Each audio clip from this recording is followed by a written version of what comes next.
Hello my dear friends, कैसे हैं आप सभी। I hope all are well. सब लोग बढ़िया होंगे, सभी की तैयारी मस्त चल रही होगी, ज़बरदस्त चल रही होगी। तो हम लोगों ने स्टार्ट किया सक्सेस सीरीज़, जो कि दृष्टि सामान्य ज्ञान से हम लोग कंप्लीट कर रहे हैं सीरीज़ को।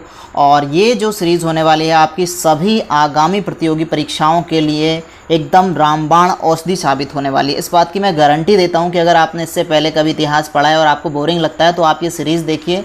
गारंटी है कि आपको इतिहास से प्यार होने वाला है। बिल्कुल आपको इतिहास में मज़ा आने वाला है। आप क्यूरियस रहेंगे, जिस तरीके से आप सीरियल देखते हैं उस तरीके से आप अगला लेक्चर देखने के लिए क्यूरियस हो जाएंगे। बशर्ते आपको ये नहीं देखना है कि ये किस तरीके से इसमें कंटेंट क्या दिया गया है, क्योंकि मेन क्या होता है ना कि आजकल दिखावे का समय ज़्यादा है, लोग ज़्यादा अट्रैक्ट होते हैं पीपीटी की तरफ को, डिजिटल बोर्ड की तरफ को। तो मैं पहले आपको बता दूं, ना तो कोई पीपीटी है ना तो कोई डिजिटल बोर्ड है, लेकिन फिर भी इस बात की गारंटी है कि क्लास में आपको मज़ा आने वाला है। तो बिना स्किप किए बस सीरीज़ को देखते रहिएगा। पूरी बुक आपको कंप्लीट कराने वाले हैं। फिलहाल हिस्ट्री का सेगमेंट हमारा चल रहा है। एक कहानी की तरह हम लोग इतिहास को पढ़ते हुए चले जा रहे हैं। Fact plus concept, most important fact plus concept. Fact हम लोग पढ़ते हैं भूल जाते हैं, बस कॉन्सेप्ट लेकिन आपके माइंड में क्लियर रहेगा तो आप फैक्ट कभी नहीं भूलेंगे। लेक्चर हमारा आज 9th लेक्चर होने वाला है और हम लोग देखने वाले हैं किस तरीके से चाणक्य नीति से मौर्य काल की स्थापना होती है। इससे पहले जो है कि हम लोगों ने महाजनपद काल को देखा है और आज हम लोग देखने वाले हैं मौर्योत्तर काल को। इससे पहले कि अगर आपने 8 क्लासेस नहीं देख रखी हैं तो आप डिस्क्रिप्शन बॉक्स में लिंक दिया गया है, वहाँ से जाकर के देख सकते हैं। और आई बटन पे भी आपको लिंक मिल रहा होगा, वहाँ से भी आप जाकर के देख सकते हैं। तो मैं आपको फिर से रिपीट कर दूं कि हम लोग सक्सेस सीरीज़ के तहत इस बुक को पढ़ रहे हैं। दृष्टि सामान्य ज्ञान की बुक है, जिसमें कि आप देखेंगे आपको फैक्ट दिए गए हैं, लेकिन मैंने आपसे फिर से कहा कि हम लोग कॉन्सेप्ट क्लियर करके चलेंगे। और ये मेरा जो पर्पज़ है आपका केवल ग्रुप सी नहीं है, हम वनडे एग्जाम्स के लिए पढ़ते हैं बस ये इस तरीके के फैक्ट। लेकिन मैं आपको चैलेंज करता हूँ, मैं आपको गारंटी देता हूँ कि आप इस सीरीज़ को देखने के बाद में अगर पीसीएस देने जा रहे हैं, यूपीएससी देने जा रहे हैं, तो वहाँ पे भी आपको 101% हेल्पफुल होने वाली है। किसी भी स्टेट पीसीएस को दे रहे हैं, जहाँ भी जीके जीएस पूछा जाता है, रामबाण ये सीरीज होने वाली है। तो चलिए स्टार्ट करते हैं विदाउट वेस्टिंग यानी सिंगल मिनट। देखिए हम लोग बात कर रहे थे, यहाँ पे हम लोगों ने देखा था कि किस तरीके से विदेशी आक्रमण होता है। इससे पहले का सीरीज हमारा विदेशी आक्रमण था, हकामनी, और फिर हमने देखा था यूनानी, जिसमें कि जो है कि सिकंदर का आक्रमण भारत में बड़ा फेमस है, ये हमने देखा। और फिर उसके बाद आज हम लोग स्टार्ट करने वाले यहाँ पे मौर्य काल के बारे में, मौर्य साम्राज्य को स्टार्ट करेंगे। तो मौर्य साम्राज्य यहाँ पर आपको देखेंगे, आप यहाँ से थोड़ा सा ये दिया है, थोड़ा आपको ये दिया है और ये दिया, यहाँ पे खत्म हो रहा है। लेकिन हम एक पृष्ठभूमि तैयार करेंगे पूरी, और उसके बाद हम इस बुक से भी देखेंगे। फिलहाल मैं आपको लेके चलूंगा नोट्स में, जो कि बहुत ही ज़्यादा आपके हेल्पफुल होने वाले हैं। तो हमने कल के लेक्चर में देखा था प्राचीन भारत पर विदेशी आक्रमण, जिसमें हमने देखा कि सबसे पहले हकामनी आक्रमण होता है, जिसको आप ईरानी आक्रमण के नाम से भी जानते हैं। फिर होता है यूनानी आक्रमण, ठीक है। इन दोनों आक्रमणों के बाद में जो हमने एक चीज़ देखी थी मोस्ट इंपॉर्टेंट, कि भारत पर प्रथम सफल प्रयास किसने किया, भारत पर प्रथम जो है कि असफल प्रयास किसने किया। तो साइरस द्वितीय, मोस्ट इंपॉर्टेंट आपको ध्यान रखना है, साइरस द्वितीय, जिसने कि भारत पर प्रथम असफल आक्रमण किया। लेकिन इसके बाद में फिर भारत पर दारा प्रथम यानी कि डेरियस फर्स्ट आक्रमण करते हैं, जो कि एक सफल प्रयास रहता है, सफल आक्रमण रहता है। उसके बाद जो है कि लास्ट में आपका इसी वंश का आगे जाकर के दारा तृतीय या फिर डेरियस थर्ड जो है कि इसका जो है कि वो लड़ाई होती है किसके साथ में, सिकंदर के साथ में, जो कि विश्व विजय के लिए निकला है। और सिकंदर इसको जो है कि अर्बेला के युद्ध में 331 ईसा पूर्व हरा देता है। और फिर सिकंदर अब जो है कि भारत की तरफ को बढ़ता है, और भारत की तरफ को बढ़ते हुए जो है कि सिकंदर हमने देखा था कि क्या करते हैं सिकंदर भारत में जो है कि आते हैं। और भारत में आने के बाद में सबसे पहले जो है कि आम्बी नामक एक राजा से मिलते हैं। और आम्बी क्या करता है, यहाँ देखेंगे आप, ये जो है कि काबुल, कांधार, बैक्टीरिया, इनको जीतते हुए बाद में जो है कि ये जो है कि हिंदू कुश पर्वत को पार करके, ये पामीर की घाट है, ये हिंदू कुश पर्वत है, यहाँ पे कुन्नुल की पहाड़ियाँ हैं। तो ये हिंदू कुश पर्वत को पार करते हुए सिंधु नदी से होते हुए जो है कि यहाँ जो है कि मगध जनपद में एंट्री कर देते हैं, ठीक है। मगध जनपद में भी ये जो है कि एंट्री कहाँ करते हैं, मगध जनपद के लिए चढ़ाई करते हैं। ये पहुँचते हैं हिंदू कुश के बाद में तक्षशिला, और तक्षशिला में ये आम्बी से मिलते हैं, जो कि आम्बी को क्या माना जाता है, प्रथम जो है कि देशद्रोही शासक माना जाता है। पहला देशद्रोही शासक किसे माना जाता है, आम्बी को माना जाता है, क्योंकि ये सिकंदर को भारत में एंट्री करने में हेल्प करता है। और फिर जो है कि ये सबसे पहले अपने दुश्मन पोरस को, जो कि पुरु राज्य का राजा था, पोरस से जो है कि इसकी लड़ाई होती है। और पोरस जो है कि बहुत बुरी तरीके से सिकंदर को हराता है। सिकंदर उससे बहुत ज़्यादा प्रभावित होता है, कितने छोटे राज्य का राजा इतना पावरफुल है, और जो है कि उससे प्रभावित होकर के राजा सिकंदर जो है कि उसको क्या करता है, वापस उसका पूरा राज्य जो है कि वो सौंप देता है। और यहाँ से सिकंदर वापस लौट जाता है। और वापस लौटते समय हमने देखा था कि उसकी जो है कि मस्तिष्क ज्वर के कारण उसके सर पे बुखार चढ़ जाता है, जिसके कारण जो है कि 324 ईसा पूर्व में उसकी मृत्यु हो जाती है। तो ये तो था हमारा किसके समय में आक्रमण होता है, ये घनानंद के समय में। और फिर क्या होता है कि घनानंद और जो है कि इसमें हम बात करेंगे चाणक्य की। तो चाणक्य क्या करते हैं, कौटिल्य जिनको कहा जाता है, चाणक्य या कौटिल्य, आपको दोनों नाम देखने को मिलेंगे, कौटिल्य और चाणक्य। ये क्या थे, तक्षशिला के एक शिक्षक थे, तक्षशिला के आचार्य थे। ये क्या करते हैं, घनानंद को कुछ समझाते हैं। घनानंद के दरबार में थे ये, और घनानंद से इनकी किसी बात पर बहस होती है, विशेषकर जो है कि ये मुद्दा, अब कहीं पर कहानियां कुछ मिलती है, कहीं कुछ मिलती हैं, आपसे एग्जाम में ये नहीं पूछा जाएगा किस मुद्दे पर उनकी बहस हुई। बस इतना है कि घनानंद ने उनका अपमान किया था, और उस अपमान का बदला लेने के लिए चाणक्य जो है कि एक शपथ लेते हैं, कौटिल्य एक शपथ लेते हैं कि मैं तुम्हारे पूरे वंश को समाप्त कर दूंगा। और इस तरीके से वो क्या करते हैं, चंद्रगुप्त को जो है कि एक राजा के तौर पर उभार करके लेकर के आते हैं, उनको ट्रेंड करते हैं 5-6 साल, और ट्रेंड करने के बाद में फिर चंद्रगुप्त मौर्य की सहायता से, चाणक्य की सहायता से चंद्रगुप्त मौर्य क्या करते हैं, घनानंद को मार देते हैं। और घनानंद को मारने के बाद में एक नए वंश की स्थापना करते हैं, जिसका नाम आता है आपका मौर्य वंश या फिर मौर्य काल। तो ये जो मौर्य काल आपका स्टार्ट होता है, ये 322 ईसा पूर्व से 185 ईसा पूर्व के आसपास माना जाता है। ठीक है, ये स्टार्ट हो जाता है आपका। तो किस तरीके से होता है, अब हमारा लेक्चर यहाँ से शुरू होता है। अब तक तो हम बैकग्राउंड पे बात कर रहे थे, अब हम आते हैं फैक्ट पे, कॉन्सेप्ट पे। आज का लेक्चर स्टार्ट करते हैं। तो स्टार्ट करने से पहले मैं आपको बता दूं कि पूरा वीडियो आपको देखना है, तब आपको मजा आने वाला है। फुल वीडियो देखेंगे, कोई बात नहीं है, समझ लीजिए आज 1 घंटा आप मेरी तरफ से दे दीजिए, लेकिन इस बात का मैं आपको फिर से कह रहा हूँ, बिल्कुल आपको मजा आने वाला है। बस एक बार मेरी तरफ से कहने पर आप पूरा वीडियो देखिएगा विदाउट स्किप किए। तो कौटिल्य तक्षशिला के आचार्य थे, जिनका सिकंदर के आक्रमण के समय में मगध के तत्कालीन जो शासक घनानंद थे, इनके द्वारा अपमान किया गया, हमने बात कर ली। और अपमान किए जाने के बाद में क्या करते हैं, कौटिल्य शपथ लेते हैं कि घनानंद मैं तेरा पूरा साम्राज्य समाप्त कर दूंगा। ठीक है, तो फिर वो मिलते हैं चंद्रगुप्त से। तो चंद्रगुप्त के बारे में आप कहीं भी देखेंगे तो उनके बचपन के बारे में या उनके जन्म के बारे में कोई प्रमाणिक तथ्य नहीं दिए गए हैं। बाकी इतिहासकारों की बात है, इतिहास की कई किताबें आपको मिलेंगी जो कुछ ना कुछ आपको प्रमाण देगी, लेकिन एग्जाम पॉइंट ऑफ व्यू से आपको ये ध्यान रखना है कि जो बिल्कुल प्रमाणिक तथ्य होते हैं वही परीक्षाओं में पूछे जाते हैं। स्पेशली जो अच्छी परीक्षाएं होती हैं उनमें बिल्कुल उबड़ खाबड़ ऐसे जिनमें विवाद हो, ऐसे मुद्दे अक्सर नहीं पूछे जाते हैं। तो ध्यान रखेंगे कि इनके जन्म और बचपन के बारे में कोई प्रमाणिक तथ्य उपलब्ध नहीं है। लेकिन एक कहानी इनके बारे में बहुत ज़्यादा प्रचलित है। ये माना जाता है कि जो चंद्रगुप्त मौर्य थे वो एक निम्न कुल में पैदा हुए थे, ये माना जाता है। और कौटिल्य उनको एक शिकारी से 1000 कारशापण में खरीदा था। कारशापण उस समय की मुद्रा हुआ करती थी तत्कालीन समाज में, तत्कालीन समय में, उस समय में जिस समय ये वंश चल रहा है, घनानंद का वंश चल रहा है, उस समय में यहाँ पर क्या थी, कारशापण एक मुद्रा हुआ करती थी। इस मुद्रा में, जो कि चांदी की राजकीय मुद्रा थी, 1000 मुद्राएं देकर के कौटिल्य ने एक शिकारी से चंद्रगुप्त को खरीदा। और खरीदने के बाद में उन्होंने क्या किया, लगभग 6 साल तक चंद्रगुप्त मौर्य को ट्रेंड किया। चंद्रगुप्त मौर्य तो बाद में कहलाए, चंद्रगुप्त को उन्होंने खूब ट्रेंड किया, कूटनीतिक विद्याएं सिखाई, अस्त्र शस्त्रों में उनको पारंगत किया। और फिर अंततः उन्होंने क्या किया, 322 ईसा पूर्व में घनानंद को समाप्त करके फिर मौर्य वंश की स्थापना की। तो ध्यान रखेंगे 322 ईसा पूर्व में मौर्य वंश की स्थापना हो जाती है। अब हमें ये जानकारी कहाँ से मिलती है जो हम बात कर रहे हैं, तो विशाख दत्त ने मुद्रा राक्षस नामक एक पुस्तक लिखी है। और मुद्रा राक्षस में हमको जो है कि ये पता चलता है कि चंद्रगुप्त मौर्य को वृषल कहा गया है। विशाख दत्त से हमको जानकारी मिलती है, चाणक्य के अर्थशास्त्र से हमको बहुत ज़्यादा जो है कि इसके बारे में, मौर्य काल के बारे में जानकारी मिलती है। तो मुद्रा राक्षस में ये बताया गया है कि चंद्रगुप्त मौर्य वृषल अर्थात निम्न कुल में जन्मे थे, शूद्र कुल में जन्मे थे, ये दिखाया गया है। और कौटिल्य ने अपने अर्थशास्त्र में कहीं भी प्रत्यक्ष रूप से कौटिल्य का वर्णन नहीं किया है, चंद्रगुप्त का वर्णन नहीं किया, लेकिन उन्होंने एक सम्राट के रूप में चंद्रगुप्त मौर्य की बिल्कुल डिटेल्ड एक्सप्लेनेशन दिया है कि चंद्रगुप्त मौर्य का शासन कैसा था और किस प्रकार की परिस्थितियों में एक सम्राट बन करके उभरे थे चंद्रगुप्त मौर्य, उनका व्यक्तित्व किस तरह से उभरा था, इस बात के बारे में उन्होंने, कौटिल्य ने बताया है अपने अर्थशास्त्र में। ठीक है, अर्थशास्त्र एक राजनीतिक पुस्तक है, ध्यान रखेंगे, नाम अर्थशास्त्र है, लेकिन इसका विषय आपसे अक्सर एग्जाम में पूछ लिया जाता है, क्योंकि अर्थशास्त्र से हमको इकोनॉमी के बारे में पता चलता है, हम ये जानते हैं बस। लेकिन अर्थशास्त्र कौटिल्य द्वारा रचित एक राजनीतिक पुस्तक थी, जिसमें मौर्य साम्राज्य की राजनीतिक परिस्थितियों का, उसके प्रशासनिक वर्णन किया गया है। तो जो अखिल भारतीय साम्राज्य की स्थापना करने के कारण चंद्रगुप्त मौर्य को भारत का प्रथम ऐतिहासिक शासक भी कहा जाता है।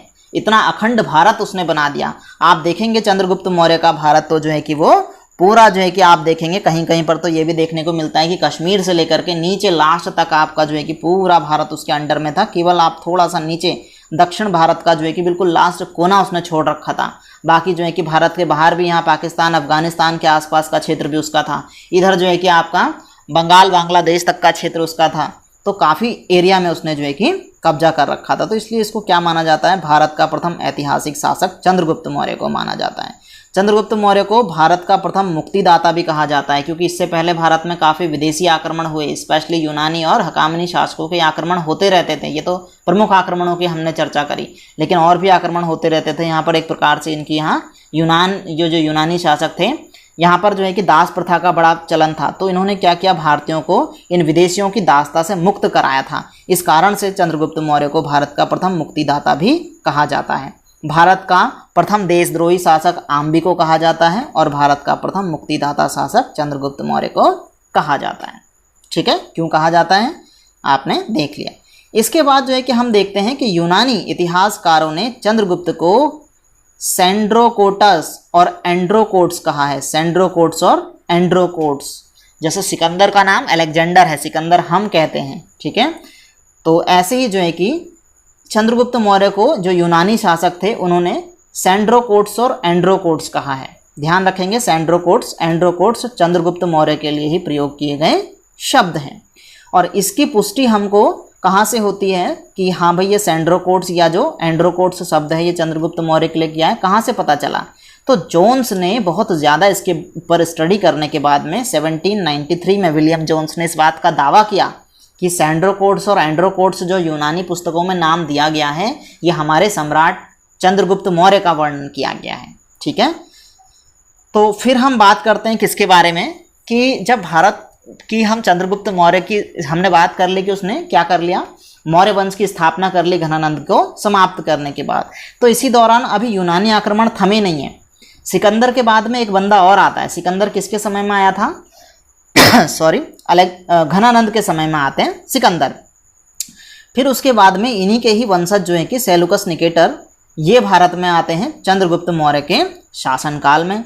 और जब ये भारत में आते हैं तो ये फिर मगध के चक्कर में थे। मगध बड़ा प्रॉस्पर राज्य था, बड़ा समृद्ध राज्य था। मगध की बड़ी फंटास्टिक कहानी मैंने इससे पहले बताई है, आप डिस्क्रिप्शन बॉक्स में लिंक दिया है, सीरीज से देख सकते हैं।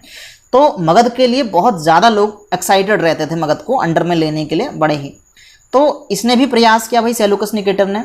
ठीक है, तो इसने जब प्रयास किया तो इसका प्रयास क्या होता है, विफल रहता है। कैसे विफल रहता है? सेलुकस निकेटर और चंद्रगुप्त के मध्य में एक युद्ध होता है, जिस युद्ध में क्या होता है, चंद्रगुप्त मौर्य की विजय हो जाती है। और विजय के बाद में ये आपस में संधि कर लेते हैं, समझौता कर लेते हैं। और इस समझौते में क्या होता है, इस समझौते में सेलुकस निकेटर क्या करता है, अपनी पुत्री हेलेना का विवाह जो है कि वो चंद्रगुप्त मौर्य से कर देता है। और हेलेना से विवाह जब इसका करता है तो ये हेलेना मैडम थी यूनानी और चंद्रगुप्त मौर्य थे भारतीय। इससे पहले किसी भारतीय की शादी, किसी विदेशी की शादी भारत से नहीं हुई थी, भारतीय शासकों से नहीं हुई थी। तो इसलिए इसको प्रथम फर्स्ट इंटरनेशनल मैरिज कहा जाता है। मोस्ट इंपॉर्टेंट, किस विवाह को प्रथम अंतर्राष्ट्रीय विवाह की संज्ञा दी जाती है? तो चंद्रगुप्त मौर्य और सेलुकस निकेटर की बेटी हेलेना के विवाह को इंटरनेशनल मैरिज का नाम दिया जाता है। फर्स्ट इंटरनेशनल मैरिज, भारतीय इतिहास की पहली अंतर्राष्ट्रीय विवाह इसको माना जाता है। ठीक है, इसके बाद हम बात करते हैं कि इन्होंने अपनी बेटी तो दी, साथ में इन्होंने दहेज के रूप में ये 4 क्षेत्र चंद्रगुप्त मौर्य को दिए, काबुल, कांधार, बलूचिस्तान और हेरात, जिसको यूनानी भाषा में ये शब्द दिया गया है। काबुल के लिए यूज़ किया है पेरोपेनिस डाई, और कांधार के लिए अराकोसिया, इसी तरह बलूचिस्तान के लिए जेड्रोसिया और हेरात के लिए एरिया शब्द का प्रयोग यूनानी लिटरेचर में किया गया है। ठीक है, फिर इसी दौरान क्या होता है, मेगस्थनीज जो कि राजदूत बनकर के भारत आते हैं। इसी दौरान यूनान का मेगस्थनीज क्या आते हैं, ये भारत के राजदूत बन करके भारत आते हैं। तो जो ये भारत के राजदूत बन के आते हैं मेगस्थनीज, इनको क्या कहा जाता है, भारत का प्रथम विदेशी राजदूत कहा जाता है। First international marriage Chandragupta Maurya और हेलेना की, फर्स्ट राजदूत कौन है भारत में, विदेशी राजदूत? मेगस्थनीज। ये किसके समय में आते हैं भारत में? चंद्रगुप्त मौर्य के समय में भारत में आते हैं। किसने इनको भेजा? सेल्यूकस निकेटर ने इनको भेजा। ठीक है, एक तरीके से जासूसी के तौर पे भेजा था कि ठीक है, बड़े जालिम होते थे ये, वो तो उससे हार गया था चंद्रगुप्त मौर्य से, बाकी रिश्तेदारी करने के पर्पज से थोड़ी आया था, चंद्रगुप्त मौर्य को हराने के पर्पज से आया था, लेकिन उससे हार गया तो अपनी जान बचे इस चक्कर में विवाह करवा देता है, अपनी बेटी का विवाह करा दिया और वहाँ की जासूसी खबरें मुझे मिलती रहे, इसलिए मेगस्थनीज को भारत में चंद्रगुप्त मौर्य के दरबार में राजदूत बना के भेज दिया। तो मेगस्थनीज के बारे में कुछ इंपॉर्टेंट बातें आपको ध्यान रखनी है। मेगस्थनीज ने इंडिका नामक एक बुक लिखी, मोस्ट इंपॉर्टेंट, ध्यान रखेंगे, इंडिका के बारे में अभी बात आएगी, बड़ी इंपॉर्टेंट है। मेगस्थनीज ने इंडिका नामक बुक लिखी और भारत में नियुक्त प्रथम विदेशी राजदूत इसको कहा जाता है। और इसको किसने भेजा था? सेल्यूकस निकेटर ने, यानी चंद्रगुप्त मौर्य के ससुर जी ने भेजा था। किस समय भेजा था? लगभग 304 ईसा पूर्व से 299 ईसा पूर्व तक, लगभग 5 साल तक ये भारत में रहा था। ठीक है, और मेगस्थनीज ने अपनी बुक इंडिका में पाटलिपुत्र के बारे में कहा है कि पाटलिपुत्र भारत का सबसे बड़ा नगर है। और मोस्ट इम्पॉर्टेंट एक प्रश्न बनता है कि पालीब्रोथ किस नगर के लिए प्रयोग किया गया शब्द है? तो इंडिका में, पहली बात तो ध्यान रखेंगे, मेगस्थनीज द्वारा रचित इंडिका में पाटलिपुत्र के लिए पालीब्रोथ शब्द का प्रयोग किया गया है। और इंडिका में ही मेगस्थनीज ने बताया है भारत के जो पाटलिपुत्र शहर है इसको बड़ा ही प्रॉस्पर नगर बताया है और कहा है कि ये क्या है? समांतर चतुर्भुज नगर है।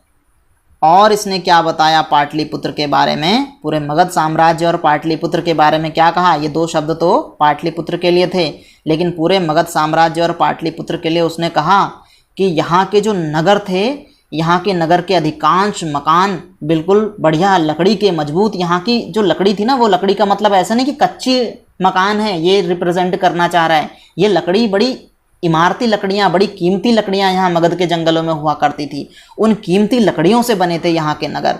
और राज्य में बड़ी शांति और सुकून है, यहाँ की व्यवस्था बहुत अच्छी है, स्पेशली यहाँ की न्याय व्यवस्था बड़ी अच्छी है। ये उसने सारी बातें पाटलिपुत्र अपनी इंडिका नामक बुक में मेगस्थनीज ने वर्णन किया है। बोला यहाँ के लोग घरों में ताले नहीं लगाते थे। क्यों नहीं लगाते थे? न्याय व्यवस्था बहुत बढ़िया है, कोई चोरी करने की हिम्मत नहीं करता था, किसी के घर में घुसने की हिम्मत नहीं करता था। भारतीय यूनानी देवता डायोनीसियस तथा हेराक्लीज, ये भारतीय जो थे, भारतीय लोग, यहाँ पे मैंने खाली शब्द भारतीय लिख दिया, आप कंफ्यूज नहीं होंगे। तो मेगस्थनीज कह रहे हैं कि जो भारत के लोग हैं ये हमारे देवता डायनोसियस और हेराक्लीज की पूजा करते हैं। और वो जो शब्द उसने डायनोसियस शब्द यूज़ किया है, डायनोसियस उसने शिव के लिए यूज़ किया है और हेराक्लीज उसने कृष्ण के लिए यूज़ किया है। ठीक है, वो यूनानी शब्द में उसको कह रहा है। तो और उसने क्या कहा है इसके बारे में? उसने कहा कि दास प्रथा, सती प्रथा, अच्छा इतना ही उसने ये बात कही है, ये तो हमारी जनरली, हाँ अच्छा ये बात भी उसने कही है, देखो दास प्रथा, सती प्रथा, बहुविवाह प्रथा ये नहीं थी कह रहा है यहाँ पे, ये बिल्कुल नहीं थी। यहाँ पर दास प्रथा को समाप्त कर दिया था, है ना, चंद्रगुप्त मौर्य ने दास प्रथा को समाप्त कर दिया था। सती प्रथा नहीं थी, बहुविवाह प्रथा नहीं थी, भारत में अकाल नहीं पड़ते थे। मोस्ट इम्पॉर्टेंट बात, भारत एक समृद्ध देश था। अब ये अखिल भारत बन चुका है, मगध को अखिल भारत हम अब कह सकते हैं, क्योंकि यहाँ पर जो है कि क्या था, सबसे जो डोमिनेंट महाजनपद था वो मगध बन चुका था। तो और पूरा मगध के बाद ही जो है कि चंद्रगुप्त मौर्य के बाद ही इसको हम संपूर्ण भारत की संज्ञा दे सकते हैं। पहले तो जो है कि ये टुकड़ों में बटा हुआ था। तो भारतीय भारत के मूल निवासी हैं, ये कहीं बाहर से नहीं आए हैं, ऐसा भी किसने कहा है? ये मेगस्थनीज ने अपनी इंडिका नामक पुस्तक में कहा है। और चंद्रगुप्त के, अच्छा ये तो बातें थी सारी इंडिका में कही गई। और चंद्रगुप्त मौर्य के शासनकाल में 312 ईसा पूर्व में लगभग 12 वर्षों का अकाल पड़ा था। मेगस्थनीज ने कहा अकाल नहीं पड़ते थे यहाँ, लेकिन यहाँ लगभग 12 साल अकाल पड़ा और फिर भी बंदे को पता नहीं चला यहाँ अकाल पड़ा। तो सोचो कितना समृद्ध देश था, मतलब 12 साल अकाल को झेल गया। इतनी प्रॉस्पेरिटी थी, इतना धन संपदा इन्होंने जुटा रखी थी, 12 साल अकाल पड़ा लेकिन किसी को पता ही नहीं चला, अकाल पड़ा है। तो क्या था, तब चंद्रगुप्त मौर्य ने अपने प्रतिनिधि पुष्यगुप्त वैश्य, ध्यान रखना ये मोस्ट इंपॉर्टेंट लाइन इसलिए हो जाती है क्योंकि यहाँ पर जो है कि इन्होंने नहरों का निर्माण कराया था, झील का निर्माण कराया था भारत में, बड़ा इंपॉर्टेंट क्वेश्चन बन जाता है। तो किसकी मदद से, तो इसलिए नाम ध्यान रखना जरूरी है, पुष्यगुप्त वैश्य की मदद से इन्होंने क्या किया, सुदर्शन झील का निर्माण कराया चंद्रगुप्त मौर्य ने। और बाद में आगे चल करके सम्राट अशोक ने सिंचाई के लिए इसी झील से नहरें निकाली। तो इंपॉर्टेंट हो जाता है, सुदर्शन झील का निर्माण किसने कराया, चंद्रगुप्त मौर्य ने कराया। किसकी मदद से कराया, पुष्यगुप्त वैश्य की मदद से कराया। आगे चल के इसी झील से अशोक ने सिंचाई के लिए नहरों का निर्माण कराया।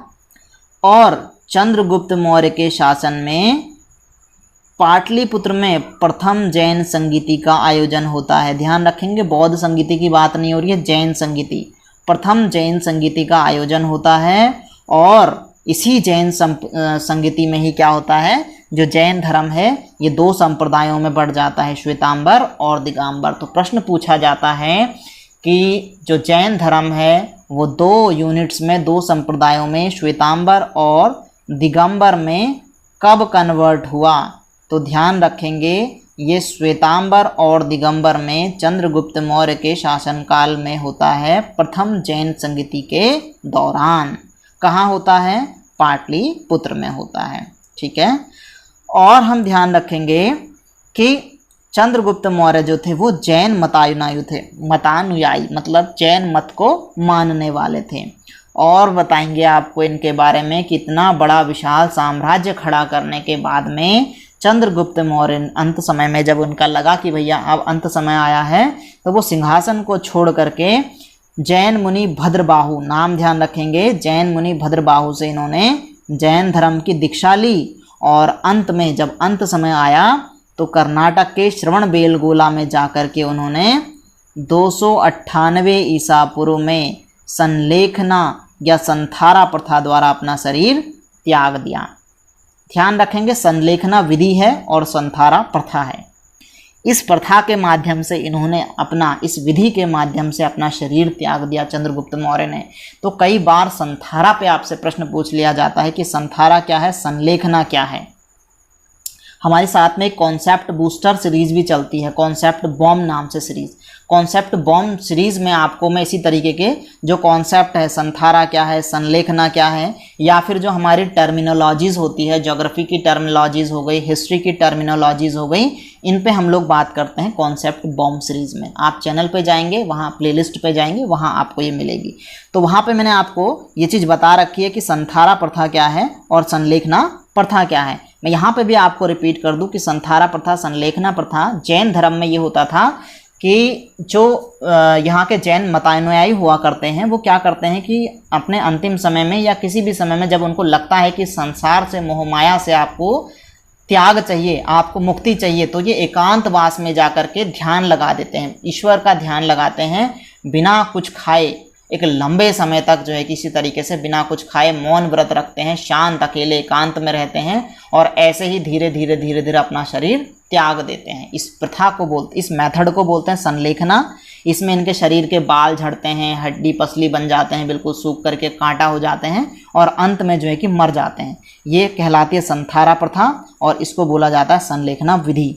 ठीक है, तो यहाँ तक तो कहानी पूरी आ गई थी हमारे चंद्रगुप्त मौर्य जी की। ठीक है, किस तरीके से इन्होंने जो है कि पूरे अखंड भारत की स्थापना करी थी। चंद्रगुप्त मौर्य ने घनानंद को मारा, शासन को संभाला, है ना। और फिर उसके बाद में हम बात करते हैं किसकी, इनके बेटे की बात करते हैं, चंद्रगुप्त मौर्य के बेटे बिंदुसार जी की बात करेंगे। बिंदुसार जी के बारे में ज़्यादातर जो विदेशी लोग यहाँ पर भारत में इनके समय में आए उनकी चर्चा होती है। उनके बारे में मैंने आगे आपको जो बुक का है, हम जिस बुक को कंप्लीट कर रहे हैं, जिस सीरीज़ को, उसमें दिया गया है। ये मेरे पर्सनल नोट्स हैं जिसमें आपको सारा पूरा फुल डिटेल यूपीएससी के पर्पज़ से, पीसीएस के पर्पज़ से, या फिर आप जो है कि एलटी लेक्चरर स्क्रीनिंग कोई भी एग्ज़ाम दे रहे हैं उन सभी में आपके लिए हेल्पफुल होने वाली है सीरीज़। इसमें आपको डिटेल्ड कॉन्सेप्ट के साथ चीज़ें मिल रही हैं। जब मैंने सोचा आपको स्टार्ट करना ही है तो क्यों ना इस तरीके से इतिहास पढ़ाया जाए कि आप कभी भूले ना, आपको दोबारा ना पढ़ना पड़े। पहले मैं सोच रहा था कि आपको बुक से टू द पॉइंट पढ़ा करके फटाफट सीरीज़ को ख़त्म कर दूँ, लेकिन मुझे लगा कि फिर फ़ायदा क्या होगा। जब आपको फैक्ट वैसे ही पढ़ने तो आप बुक से ही पढ़ लेंगे, मज़ा क्या आएगा फिर। तो मुझे लगा कि आपको कॉन्सेप्ट भी देना चाहिए, मज़ा आना चाहिए पढ़ने में। जब तक मज़ा नहीं आएगा, दिल से आप नहीं पढ़ोगे तो कोई फ़ायदा नहीं है, पढ़ोगे रटोगे भूल जाओगे। तो चलते हैं आगे। तो बिंदुसार के बारे में हम थोड़ा सा आगे बुक से देखेंगे, आगे मैंने और ऐड ऑन किया इनके बारे में। तो फिलहाल इनके बारे में याद रखने वाली बात यह है कि इनको जो है कि चंद्रगुप्त मौर्य को बिंदुसार को अपने पिता के लिए और अपने बेटे के लिए जाना जाता था। कि बिंदुसार क्या थे, बिंदुसार जो है कि चंद्रगुप्त मौर्य के बेटे थे और अशोक के पिता थे, इसलिए ये बहुत ज़्यादा जाने जाते हैं। बस आपको इतना ध्यान रखना है। और इनके कुछ अन्य नाम जाने जाते हैं। अमित्रघात, अमित्रोकोटिज के नाम से जाना जाता है, सिंहसेन के नाम से जाना जाता है, मद्रसार के नाम से जाना जाता है, अजातशत्रु के नाम से, पिता का पुत्र और पुत्र का पिता के नाम से इनको जाना जाता है। पिताजी हैं इनके चंद्रगुप्त मौर्य, माताजी हैं इनकी दुर्धरा। ठीक है, इसके बाद हम लोग बात करते हैं किसके बारे में। चंद्रगुप्त मौर्य देख लिया, बिंदुसार देख लिया, अब आते हैं महान शासक अशोक, चक्रवर्ती सम्राट जिसको आप कहते हैं अशोक। तो अशोक के बारे में बात करते हैं। अशोक ने जो शासन संभाल लिया था वो 273 ईसा पूर्व अशोक ने जो है कि शासन संभाल लिया था, लेकिन इनका वास्तविक राज्याभिषेक नहीं हुआ। मगध साम्राज्य के जितने भी शासक हुए हैं बड़े ही महत्वाकांक्षी थे, बड़े एम्बिशियस थे, मतलब सब्र नहीं होता था, ये भी जीत लूँ, ये भी जीत लूँ, ऐसा कर लूँ, वैसा कर लूँ। अशोक भी उनमें से एक थे। तो इन्होंने अभी राज्याभिषेक इनका हुआ नहीं है, राजा इनको किसी ने बनाया नहीं है, ये खुद से अपने आप को राजा मान बैठे हैं 273 ईसा पूर्व में। और वास्तव में इनका राज्याभिषेक किया जाता है 269 ईसा पूर्व में। तो समझो 4 साल पहले ही इन्होंने गद्दी संभाल ली राज्याभिषेक से। तो इन्होंने अपने 99 भाइयों को मार करके गद्दी संभाली है। ये अपने 99 भाइयों की हत्या करी है। हमने इनके बारे में अच्छा सुना है, लेकिन एक क्रूर शासक इनके अंदर भी था। 99 भाइयों को मारा इन्होंने अपने। तो अशोक के बारे में सबसे आगे अभी हम पढ़ेंगे। अशोक ने क्या किया, कलिंग युद्ध के बाद इतने भाइयों को मारा और लास्ट में कलिंग का युद्ध लड़ते हैं ये। और कलिंग के युद्ध में लड़ने के बाद में इन्होंने अपने साम्राज्य विस्तार की नीति को त्याग दिया। वो एक पहले ऐसे शासक थे जिन्होंने साम्राज्य विस्तार की नीति को त्यागा था एक युद्ध के बाद। नहीं तो जनरली क्या होता है, लोग युद्ध लड़ते हैं और मोटिवेट होते हैं, दूसरा युद्ध लड़ते हैं, फिर मोटिवेट होते हैं, तीसरा लड़ते हैं। लेकिन ये भारत के इतिहास के पहले ऐसे राजा थे जिन्होंने किसी युद्ध के बाद शांति को अपना लिया था। ठीक है, तो यह पहला ऐसा शासक था जिसने अपनी प्रजा से सीधा संवाद स्थापित करने की परंपरा शुरू की थी। डायरेक्टली, कभी भी, any time you can meet me, कभी भी आप मुझसे मिलो, कभी भी मुझसे अपनी प्रॉब्लम शेयर करो, कहता अशोक। तो सिंहली अनुश्रुति के अनुसार अशोक ने अपने 99 भाइयों की हत्या करके सिंहासन हासिल किया था। और जैन अनुश्रुति के अनुसार अशोक ने बिंदुसार की इच्छा के विरुद्ध शासन पर अधिकार कर लिया था। बिंदुसार ने नहीं बोला तू गद्दी पे बैठ, उनकी इच्छा के विरुद्ध। ठीक है, और कलिंग युद्ध के बारे में हम बात करेंगे कि कलिंग युद्ध क्या था, जिस युद्ध के बाद उन्होंने जो है कि अपनी पूरी सारी युद्ध नीतियाँ त्याग दी। अपनी इतनी बड़ी प्रजा को, इतनी सेना को उन्होंने छोड़ दिया। और ये माना जाता है, एक कारण ये भी माना जाता है युद्ध नीति को त्यागने के कारण इनकी पूरी बहुत बड़ी मात्रा में जो इनके पास इतनी बड़ी सेना थी वो जो है कि बेरोजगार हो गई और जो है कि बाहरी आक्रमण इन पर हुए। ठीक है, जिस कारण से और साथ ही साथ जो है कि छोटे छोटे और बहुत सारे जो है कि पश्चिमोत्तर भारत के, दक्षिण भारत के बहुत सारे राज्यों ने विद्रोह कर दिया, अपने आप को स्वतंत्र राजा डिक्लेयर कर दिया। तो यहाँ से टाइम पीरियड थोड़ा सा बदल जाता है। इसको हम फिर आगे पढ़ते हैं मौर्योत्तर काल के रूप में, अशोक के बाद के टाइम पीरियड को। तो फिलहाल हम कलिंग युद्ध की बात करेंगे। तो कलिंग युद्ध ऐसा युद्ध था जिसके बाद अशोक ने युद्ध नीति को त्याग दिया। और कलिंग जो है कि उड़ीसा का तटीय क्षेत्र है। ठीक है, दक्षिणी भाग है उड़ीसा का, दक्षिणी भाग, तटीय क्षेत्र कलिंग, जहाँ पर कलिंग का युद्ध होता है। तो अशोक ने अपने राज्याभिषेक के 8वें वर्ष में, लगभग जब उसके 8वां साल था, 8वें वर्ष में लगभग 261 ईसा पूर्व में कलिंग पर आक्रमण किया। और कलिंग की राजधानी तोसली पर, ध्यान रखेंगे उस समय कलिंग की राजधानी थी तोसली। कब युद्ध हुआ? 261 पूर्व। कहाँ हुआ? कलिंग में हुआ। कलिंग कहाँ है? उड़ीसा में है। उड़ीसा में भी कहाँ है, उड़ीसा का दक्षिणतम भाग, यहाँ पर लड़ाई होती है और बहुत भयंकर लड़ाई, बहुत बड़ा नरसंहार, चारों तरफ खून की नदियाँ बह रही है, मतलब जहाँ पैर रखे छपाक छपाक हो रही है खून की, मतलब ये हालत है। तो इतना खून खराबा देख करके अशोक बड़ा स्तब्ध हो गया। जब युद्ध समाप्त हुआ उसने देखा बच्चे चिल्ला रहे हैं, महिलाएं चिल्ला रही है, किसी का हाथ कटा पड़ा है, किसी का सर कटा पड़ा है, कोई कहीं लथपथ है, कोई कैसा है, बिल्कुल उसकी हालत ख़राब हो गई। देख के उसका हृदय परिवर्तन हो गया और उसने उसी समय जो है कि प्रण लिया कि मैं आज के बाद कोई भी युद्ध नहीं लड़ूंगा। उसने जो है कि युद्ध नीति को सदा सदा के लिए त्याग दिया। और कलिंग युद्ध के बारे में हम जो इतनी बात कर रहे हैं, इसकी जानकारी हमें कहाँ से मिलती है, अशोक के 13वें शिलालेख से मिलती है, 13वें अभिलेख से या शिलालेख से मिलती है। जनरली अभिलेख क्या होता है अभी हम बात करेंगे। और हम बात करेंगे अशोक के धार्मिक जीवन के बारे में कि अशोक का धार्मिक जीवन कैसा था। देखो कहानी तो मेरी चल रही है, ध्यान रखेंगे, लेकिन फैक्ट भी मैं साथ साथ बताता चल रहा हूँ। तो आपको फैक्ट को जो मैं बोल रहा हूँ ना, कॉपी पेन लेके बैठेंगे और साथ साथ लिखते रहिए, पॉज कीजिए, लिखिए, या तो फिर एक काम कीजिए, पहले पूरा वीडियो देख लीजिए और फिर आप पढ़ने को तो किसी भी बुक से आराम से पढ़ सकते हैं। कॉन्सेप्ट में मज़ा आना चाहिए, पहले फैक्ट तो कहीं भी मिल जाएंगे। बाकी फैक्ट आपके यहाँ पे मैं जैसे ऐसे अंडरलाइन कर रहा हूँ ना, चीज़ों को तो साथ साथ लिखते रहो। जैसे मैंने कहा 261 ईसा पूर्व कलिंग पर उन्होंने अटैक किया, राजधानी मैंने कहा तोसली थी, ठीक है, और कलिंग कहाँ है, उड़ीसा में, ऐसी जैसे बातें बता रहा हूँ, राज्याभिषेक के 8वें वर्ष में, ठीक है। तो ये चीज़ें ध्यान रखेंगे। और कलिंग युद्ध की जानकारी कहाँ से मिलती है, 13वें अभिलेख से मिलती है, ठीक है। ऐसे फैक्टों को आप लिखते रहेंगे साथ साथ, या बाद में वीडियो को पॉज करके लिखते रहेंगे। लेकिन ऐसा मत करना कि वीडियो चल रहा है और साथ साथ आप स्क्रीनशॉट ले रहे हैं, फिर स्क्रीनशॉट में ध्यान रह जाएगा। पहले कहानी मज़े से सुन लो, क्या होता है कैसे होता है, और बस फैक्टों पर ध्यान देते रहो, धीरे धीरे स्लो स्पीड में लिखते भी रहो। अब हम बात करते हैं अशोक के धार्मिक जीवन की कि अशोक का धार्मिक जीवन कैसा था। तो अशोक पहले तो स्टार्टिंग में उन्होंने ब्राह्मण धर्म को फॉलो किया, लेकिन बाद में धीरे धीरे उन्होंने क्या किया, बौद्ध धर्म से बड़े ही प्रभावित हुए और उन्होंने बौद्ध धर्म को अपना लिया और बौद्ध धर्म को संरक्षण भी दिया, बौद्ध धर्म का बड़ा प्रचार प्रसार भी कराया। तो राज तरंगणी के अनुसार हमें ये भी पता चलता है कि शैव धर्म के अनुयायी थे। और अशोक के अभिलेखों में अशोक को देवनाम प्रियदर्शी के नाम से जाना जाता है। कहीं पर प्रियदर्शनी भी देखने को मिलता है जनरली। तो देवनाम प्रिय या प्रियदर्शनी के नाम से इनको जाना जाता है, जिसका मतलब होता है देवताओं का प्रिय या फिर अति सुंदर भी कहीं पर इसका मतलब आपको देखने को मिलता है। जनरली देवनाम प्रियदर्शनी, देवताओं का प्रिय, इस नाम से अशोक को जाना जाता है। अशोक ने जो बौद्ध धर्म की दीक्षा ली थी, पहले तो ब्राह्मण धर्म के अनुयायी थे, लेकिन बाद में उपगुप्त नामक एक बौद्ध भिक्षु से, ध्यान रखेंगे, उपगुप्त नामक एक बौद्ध भिक्षु से इन्होंने बौद्ध धर्म की दीक्षा ली थी, बौद्ध धर्म की दीक्षा ली और बौद्ध अनुयायी बन गए थे। और ये सभी धर्मों का सम्मान करते थे।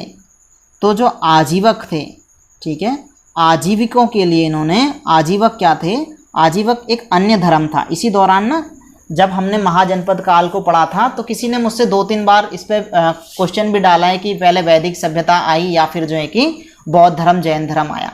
तो देखो वैदिक सभ्यता के दौरान जो ब्राह्मण धर्म चला करता था उसमें क्या था कि बहुत ज़्यादा धार्मिक कर्मकांड बहुत ज़्यादा बढ़ गए थे। इन धार्मिक कर्मकांडों से परेशान होकर के लोगों ने किसी अन्य धर्म की ओर, मतलब कैसे करके इन धार्मिक कर्मकांडों से मुक्ति मिल सके, ऐसे प्रयास करें। तो इन प्रयासों में जो है कि बौद्ध धर्म और जैन धर्म प्रमुखतः उभर करके सामने है, और भी बहुत सारे धर्म सामने हैं। आजीवक भी एक संप्रदाय था, ध्यान रखेंगे, आजीवक भी एक संप्रदाय था, उन्हीं संप्रदायों में से जो उस दौरान उभर करके आए थे। तो वैदिक सभ्यता के बाद में क्या होता है, बहुत ज़्यादा धार्मिक कर्मकांड बढ़ जाने के कारण महाजनपद काल के दौरान में, महाजनपद काल के दौर में बौद्ध धर्म और जैन धर्म की क्या होती है, इनका प्रचार प्रसार होता है, ये उभर करके सामने आते हैं। महावीर स्वामी जी और गौतम बुद्ध, ये तो केवल साधारण व्यक्ति थे, जीवन को सरल बनाने का प्रयास कर रहे थे, लेकिन इन्होंने जो जो शिक्षाएं दी लोग उनको मानते चले गए, उनकी फैन फॉलोइंग बढ़ती चले गई। बाद में वो एक पूरा संप्रदाय बन गया उनकी फैन फॉलोइंग का, उनके नियमों को मानने वाले उनके संप्रदाय वाले हो गए, एक अलग संप्रदाय बन गया। ऐसे आजीवक थे। तो आजीविकों के रहने के लिए उन्होंने 4 गुफाएं बनवाई थी अशोक ने, ठीक है। एक तो आपकी जो है कि लोमस ऋषि गुफा है, दूसरी कर्णचोपार गुफा है, तीसरी सुदामा गुफा है, चौथी है विश्व झोपड़ी। तो 4 गुफाएं बनाई इन्होंने अशोक ने। ये सभी धर्मों का सम्मान करते थे, बात ध्यान रखेंगे, भले बौद्ध अनुयायी थे लेकिन सभी धर्मों का सम्मान करते थे। ठीक है, तो बौद्ध धर्म ग्रहण करने के बाद अशोक ने आखेट और बिहार यात्राएं रुकवाकर धर्म यात्राएं प्रारंभ कर दी। आखेट मतलब होता है शिकार करना, और विहार यात्राएं मतलब मनोरंजन, मौज मस्ती। इन्होंने इन चीज़ों को बंद करके धर्म यात्राएं प्रारंभ की। बोला धर्म प्रचार करो। हर 5वें वर्ष एक धर्म यात्रा निकलती थी उनकी, हर 5वें वर्ष में एक धर्म यात्रा निकलती थी। ठीक है, उस धर्म यात्रा को क्या कहा जाता है? अनुसंधान कहा जाता है। आगे वो भी आएगा अनुसंधान शब्द, जैसे हम शोध आज इस चीज़ को मानते हैं ना, इन्होंने अनुसंधान कहा इसको। हर 5वें वर्ष इनके शासनकाल में एक धर्म यात्रा होती थी, धर्म प्रचार प्रसार किया जाता था। उसके लिए उन्होंने धर्म महामात्र नियुक्त किए थे बाकायदा, कि तुम्हारा काम धर्म का प्रचार प्रसार करना है, अलग से अपॉइंट किए थे। ठीक है, तो उनकी यात्राओं का क्रम, उन्होंने जो यात्राएं करी धर्म के प्रचार प्रसार के लिए, पहले बोध गया गए, फिर कुशीनगर गए, फिर लुम्बिनी गए, फिर कपिलवस्तु गए, फिर सारनाथ गए, फिर अंत में श्रावस्ती गए। श्रावस्ती में महात्मा बुद्ध ने सर्वाधिक उपदेश दिए थे, और सारनाथ में उन्होंने अपना पहला उपदेश दिया था, ध्यान रखेंगे, महात्मा बुद्ध जी ने। चलिए, तो इसके बाद हम बात करते हैं अशोक का धम्म, जिसको हम कह सकते हैं धर्म। अशोक का अपना एक धर्म, किसको मानते थे वो? तो अशोक ने अपनी प्रजा के नैतिक उत्थान के लिए जिन नियमों की संहिता प्रस्तुत करी, कि मैं किस प्रकार से मेरी प्रजा का उत्थान हो सके, कैसे उनका भला हो सके, उसने कुछ नियम कानूनों का एक कलेक्शन बनाया। जिन नियम कानूनों को वो मानता था, जिनको वो फॉलो करता था और फॉलो करवाता था, उन नियम कानूनों के कलेक्शन को बोला गया अशोक का धम्म। ठीक है, और उसने इस धम्म के प्रचार प्रसार के लिए अभिलेखों का सहारा लिया, और अभिलेखों पर जो है कि इनको गुदवाया, ऐसा ऐसा ऐसा ऐसा होना चाहिए। और अभिलेख का मतलब क्या होता है, यह हमने स्टार्टिंग में जब हम सोर्सेज ऑफ हिस्ट्री पढ़ रहे थे तब हमने देखा था अभिलेख क्या होता है। Anything written on hard surface, कुछ भी किसी कठोर सतह पर उत्कीर्ण कर दिया जाए, कठोर सतह पर, तो उसको बोला जाता है अभिलेख। तो इन्होंने शिलाभिलेख, गुफा अभिलेख, स्तंभ अभिलेख बनाए, उन पर खूब प्रचार प्रसार किया। ठीक है, आगे आएगी उसकी बात भी। तो अशोक ने धम्म की परिभाषा, जो अशोक के धम्म की परिभाषा है कि अशोक का धम्म क्या है, ये राहुलोवाद सुत्त में आपको देखने को मिलेगा। ये ग्रंथ है राहुलोवाद सुत्त, यहाँ पर आपको देखने को मिलेगा अशोक के धम्म के बारे में, कि अशोक के धम्म की परिभाषा क्या है। लेकिन हमको नहीं पढ़ना है, बस मैं इतना बता दूं अशोक का धम्म क्या है। अपनी प्रजा के नैतिक उत्थान के लिए उन्होंने जिन नियमों का कलेक्शन किया था, जिन नियमों की संहिता बनाई थी, जिन नियमों का वो प्रचार प्रसार करते हैं, जिनको वो स्वयं फॉलो करते हैं, जिनको वो अपनी प्रजा को फॉलो कराते हैं, उसको कहा जाता है अशोक का धम्म। ठीक है, स्वयं नियंत्रण, अपने आप पर नियंत्रण करना अशोक की धम्म नीति का मूल सिद्धांत था, कि स्वयं पर नियंत्रण करो, ये धम्म की मूल नीति थी। कलिंग युद्ध के बाद अशोक पर बुद्ध के उपदेशों का गहरा प्रभाव पड़ा। अशोक के धम्म में भगवान की पूजा, बलि प्रथा और इस तरह के किसी भी रीति रिवाज का प्रावधान नहीं था जो कि यह लोक के लिए लाभकारी ना हो, इस लोक के लिए लाभकारी ना हो। क्योंकि 2 लोक होते हैं, एक होता है इहलोक, एक होता है परलोक। इहलोक का मतलब होता है आप इस दुनिया में जी रहे हो, इस दुनिया में अच्छे कर्म करो, अच्छी बात बोलो, अच्छा व्यवहार करो, अच्छी वाणी बोलो, अच्छे कर्म करो, ये होता है इहलोक। परलोक मतलब कि तुम अच्छे कर्म करोगे तब तुमको भगवान मिलेंगे, तब तुमको स्वर्ग मिलेगा, तुम्हें स्वर्ग में ऐसा होगा, स्वर्ग में वैसा होगा, स्वर्ग में ये होता है, वो होता है, ये होता है परलोक। बोला इस लोक में अच्छे कर्म कर लो बस। ठीक है, तो बोला ना बलि चढ़ाने की आवश्यकता है, ना किसी प्रकार के किसी भगवान की पूजा की आवश्यकता है, ना किसी प्रकार के ऐसे रीति रिवाज की आवश्यकता है।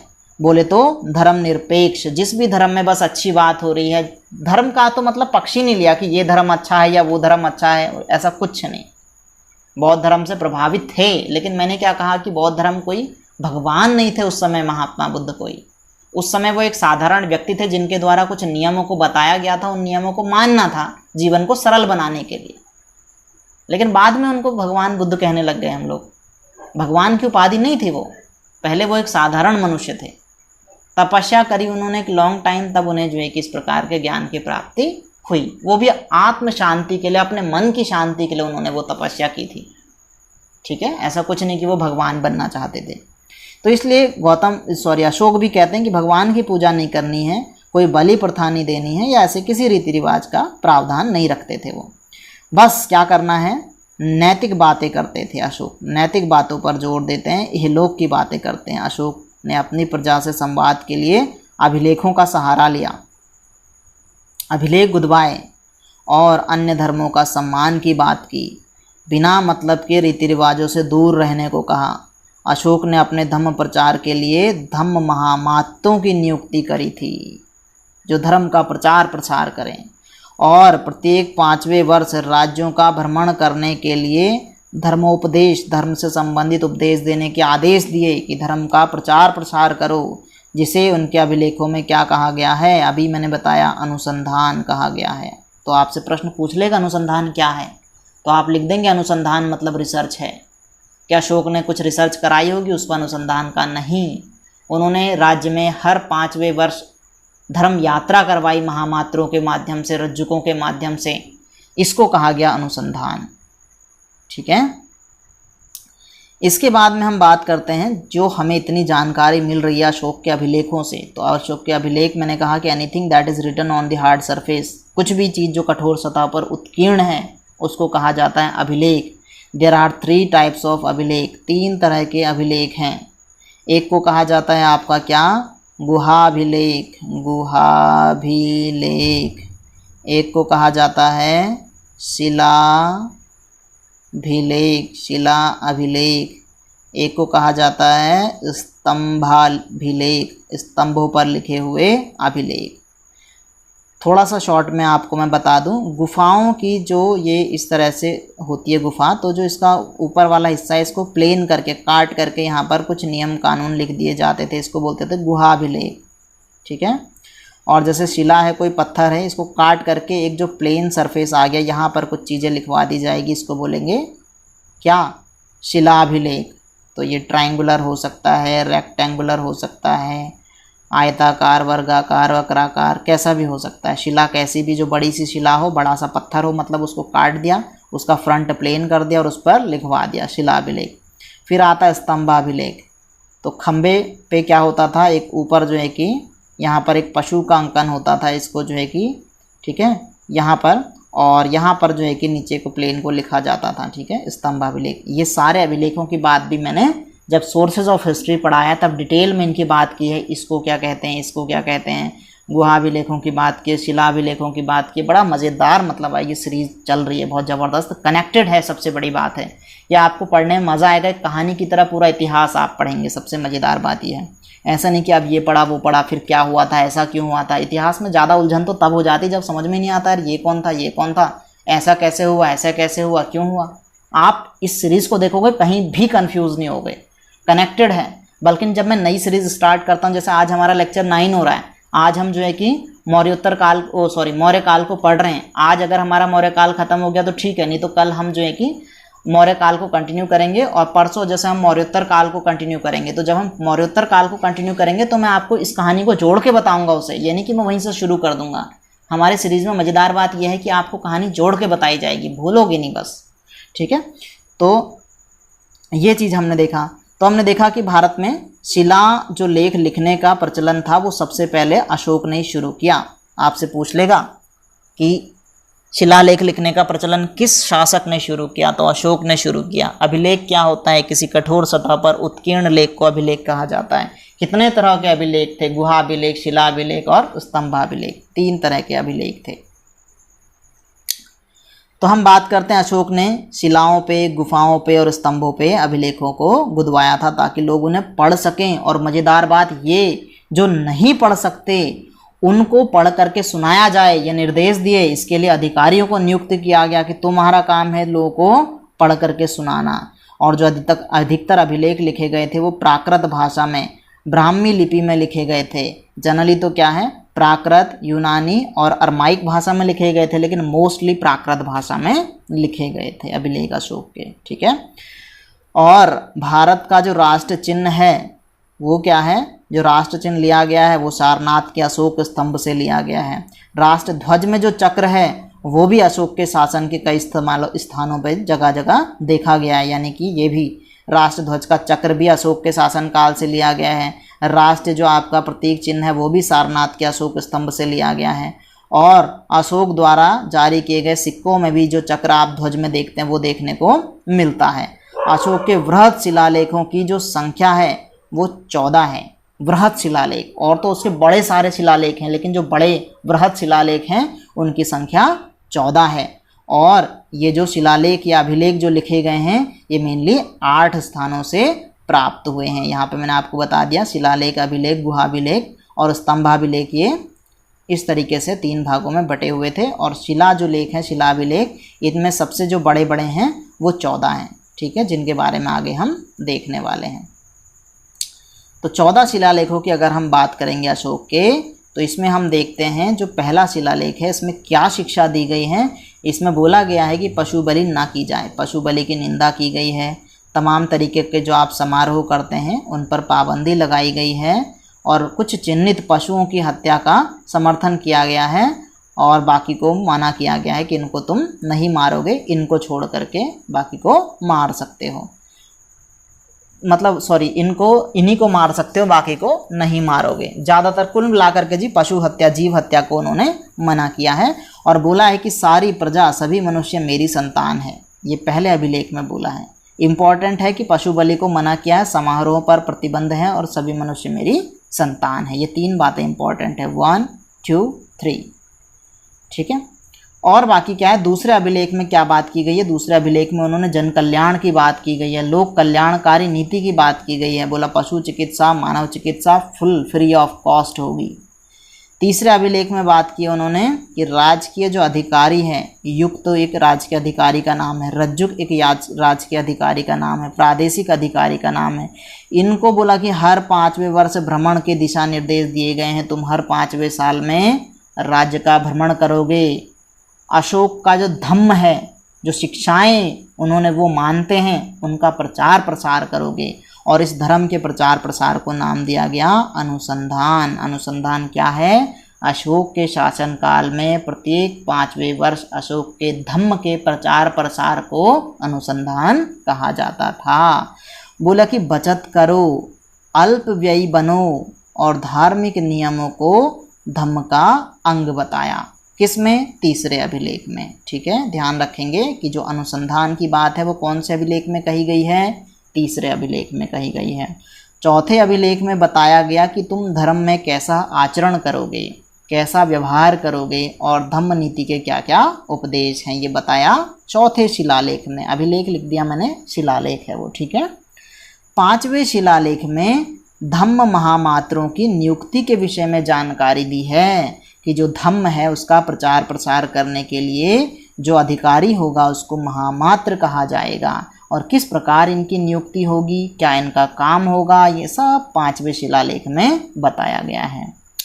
और क्या बताया, बताया कि जो मौर्यकालीन समाज है वो कैसा है, और बताया कि जो वर्ण व्यवस्था है वो कैसी है। और साथ ही साथ 6ठे शिलालेख में सक्रिय प्रशासन की बात की है, एक्टिव एडमिनिस्ट्रेशन, एकदम पावरफुल व्यापार, इसकी जानकारी दी है। और साथ ही साथ आम जनता राजा से किसी भी समय मिल सकती है, ये बात भी कहाँ की गई है, 5वें शिलालेख में की गई है। और आत्मनियंत्रण की जो शिक्षा दी गई है, 6ठे शिलालेख में की गई है, आत्मनियंत्रण की बात और आम जनता से एनी टाइम संवाद की बात 6ठे शिलालेख में की गई है। ठीक है। 5वें में तो उन्होंने धम्म महामात्रों की नियुक्ति की बात करी थी। कुछ मेन पॉइंट याद रखने आपको बस। ठीक है।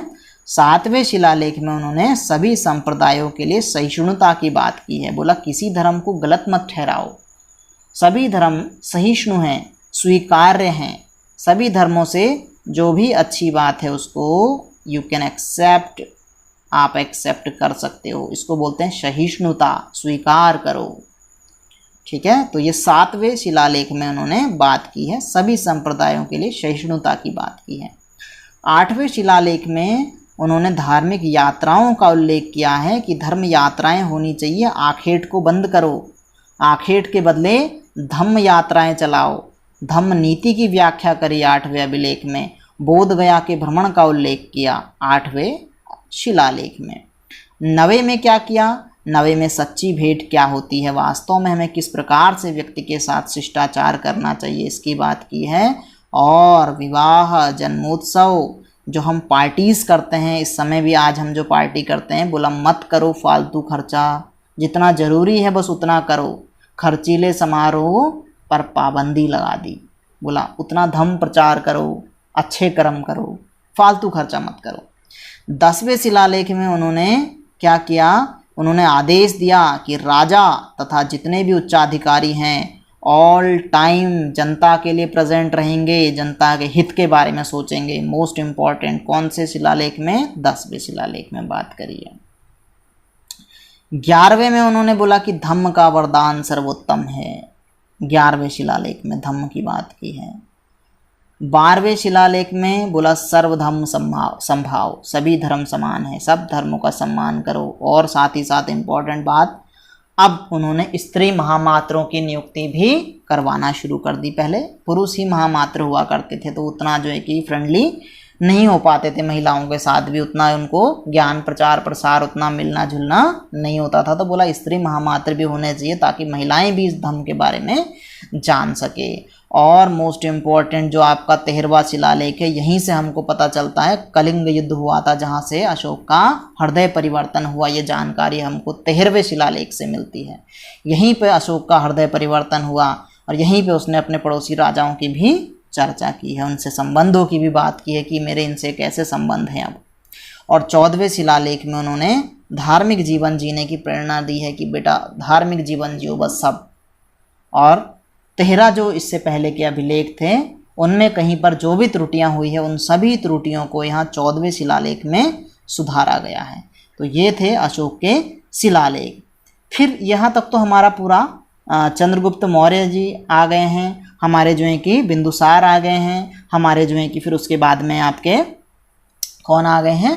अशोक भी आ गए हैं। अब हम देखेंगे पूरा जो मौर्य प्रशासन था, वो इतना सुदृढ़ कैसा था, मगध इतना शक्तिशाली उस समय कैसे हुआ, उनकी क्या क्या नीतियां थी। कहने का मतलब है कि उनकी शासन व्यवस्था कैसी थी, कौन कौन से उन्होंने अधिकारियों की नियुक्ति की थी, और साथ ही साथ देखेंगे उनका राजनीतिक व्यवस्था कैसी थी, साथ ही साथ उनका प्रशासनिक व्यवस्था कैसी थी। और फिर यहाँ पर हमारा लेक्चर होगा समाप्त। फिर हम बात करेंगे किसकी? फिर हम बात करेंगे आपके मौर्य उत्तर काल की।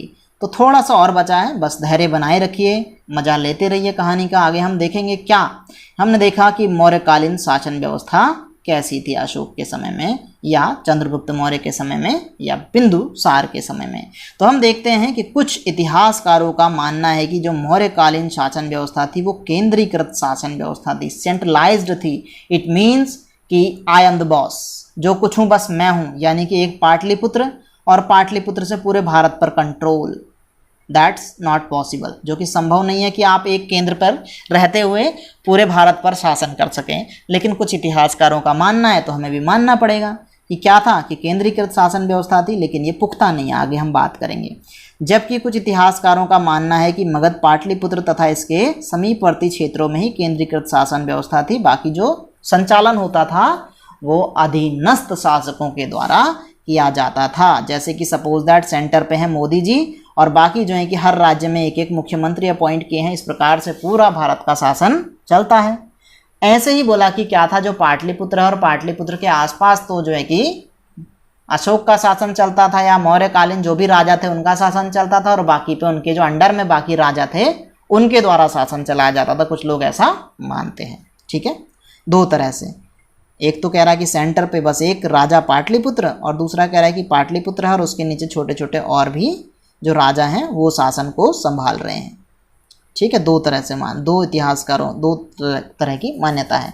और एक रोमिला थापर, इनका मानना क्या है, प्रमुख इतिहासकार रोमिला थापर ये कहती हैं कि